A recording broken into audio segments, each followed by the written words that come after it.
If the thought of throwing fireballs and shooting lightning from your fingertips gives you that warm, fuzzy feeling, stick around. Today we review the Wizards on the Oculus Quest.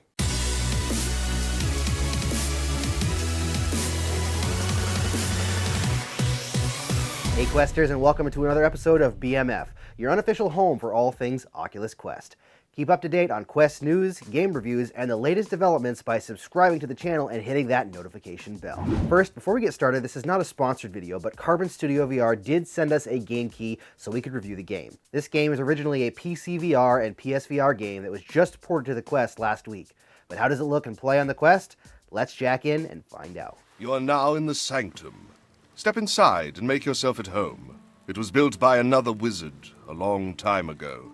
In the Wizards, you play as a wizard's apprentice, tasked with stopping the end of the world by defeating a slew of monsters, from goblins to orcs and other fantasy creatures. You start off with the ability to throw fireballs, generate a cool Doctor Strange shield, and conjure an ice bow. Altogether, you're able to learn a total of 6 spells throughout the course of the campaign. There are also crystals, hidden in each level, that give you spell points you can spend to upgrade your spells, along with tarot cards to find that you can use to add another level of difficulty to each level, such as stronger enemies. This does add some replayability to the game for when the campaign is over. Speaking of the campaign, altogether the main storyline took me about 3 to 4 hours to play through. There are 3 chapters in the game with multiple levels per chapter, and each chapter ends in a boss battle. Visually, this game isn't necessarily a stunner. Don't get me wrong, the spells look great and the environments are fun and interesting to look at, but this is the first port I've played that I could really tell it was ported and downgraded graphically. It doesn't detract from the game at all. In fact, I still had a great time. That's where the game really shines as far as I'm concerned, is the mechanics and the gameplay. Instead of a convoluted system where you draw images in the air, each spell is activated by a simple hand motion, whether it's twisting your right hand to generate a fireball or crossing your arms to create an ice bow. The combination of smooth motion and teleportation, Locomotion, works well, and I even like how they address the teleportation as a wizard's way to move around by teleporting. The enemies can be challenging at times as the game moves forward, especially when you're totally surrounded.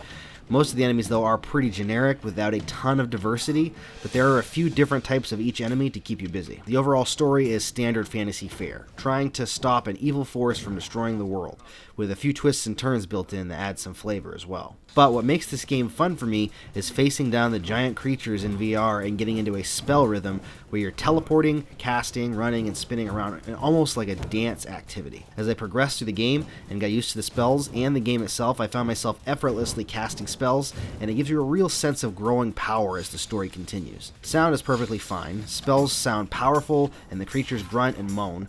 The music is nice and it sounds like a fantasy film. But the best part of the sound in the game is the voiceover done by your wizard mentor who leads you through the game. There it is. We're going into the wolf's lair.